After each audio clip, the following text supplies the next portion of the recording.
Hi everybody, my name is Chris Hoff and I am a Dharma teacher with the Empty Moon Zen Sangha.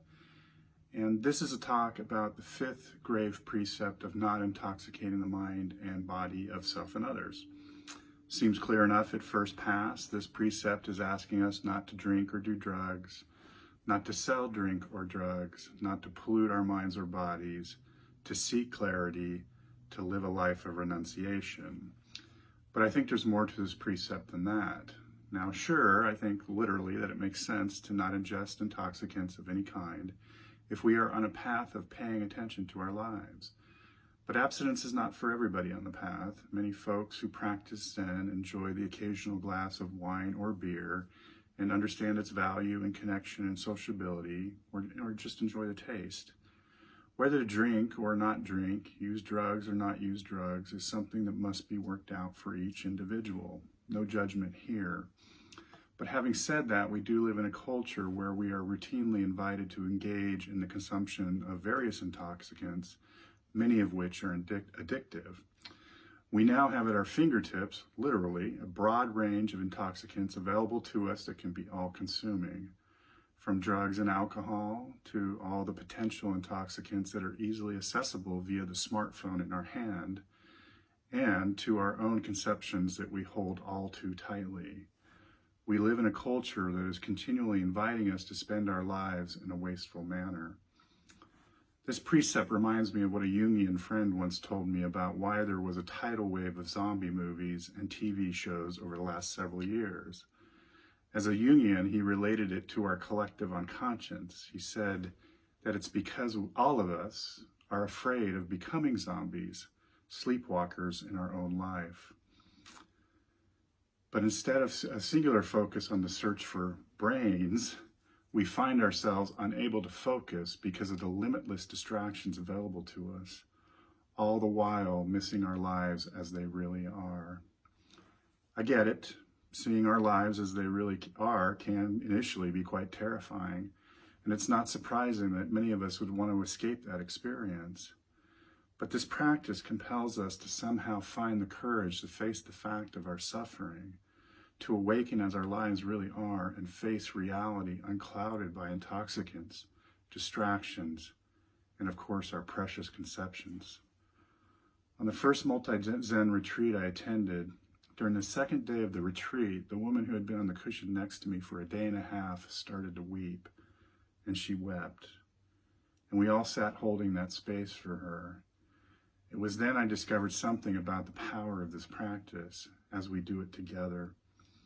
I wonder if that's what all these precepts are about, creating an environment of clarity so that we may look at the light and shadow of our lives. Rumi writes, "The cure for pain is in the pain." Avoiding intoxicants of all kind has for me allowed me to find a gentleness and patience to do the work of examining my own pain and suffering.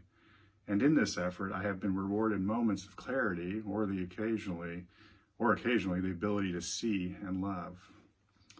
Although we might not consider ourselves addicts, a question we can ask as we examine this precept is, what sort of intoxicants do I use that distract me from my life?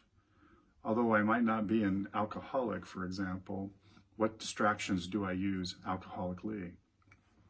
According to Kevin Griffin, who wrote one of the seminal books on Buddhism and recovery, titled One Breath at a Time, writes that the Four Noble Truths can be translated as such. 1, while some elements of life are inevitably painful, like getting sick, getting old, and dying, 2, many of the difficulties we experience are created by our own tendency to crave pleasure, avoid pain, and cling to that which can't be held. And 3, nonetheless, if we see these truths and how they work, it's possible to break pattern and achieve joy and freedom. And 4, the way to achieve this freedom is by following a practical set of guidelines for life and spiritual practice. The Buddha says that the appropriate response to the first noble truth is to understand suffering. For the person leaning into the fifth precept, this truth is embodied in our understanding of our addictive habits, and thus begins our process of moving away from the intoxicants we prefer. Unless we see the deep and profound unsatisfactoriness of our addictions and distractions, there is little possibility for change. This understanding challenges us to think of the real-life difficulties we face, difficulties that just come with being human. It asks us to consider all the other people who share the same forms of suffering.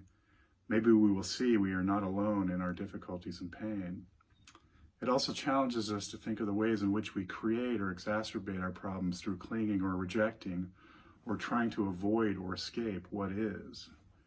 And regarding our use of intoxicants, it's easy to ask us to look at all the ways our particular addictive habits or escape tactics have created suffering in our lives, to consider all the ways intoxicants have caused you and others pain. The second noble truth makes clear that our suffering is caused by our craving and clinging. This unsatisfactoriness is fed by our constant longing for things to be different from the way they are, our sense that things are never right. In fact, for many of us, removing the obvious intoxicants only reveals the tendencies beneath them, and we discover that we cling and cause ourselves suffering in all kinds of ways. The Buddha said that the wise response to the second noble truth was to abandon clinging. Ultimately, this is the task of all spiritual work and the task of a lifetime. The third noble truth states that if these things we use to escape our lives causes suffering, letting go of them brings relief. The third noble truth relates to the awakening of faith on the path to abandon sleepwalking. The Buddha said that the wise way to respond to the third noble truth is to realize it. When we realize that suffering and addictive habits and distractions can end, we are inspired to stick on the path. Now to the fourth noble truth. The Buddha said that the wise response to the fourth noble truth was to cultivate it. All the precepts and the Eightfold Path give us frameworks for this process. Either one is a relinquishment of the ego or preferences and reactivity, a turning toward a set of wise and guiding principles. Regardless of what specific intoxicants we are in relationship with, the fifth grave precept is a marker on the path of moving towards freedom and a deeper intimacy with this human life. Thank you.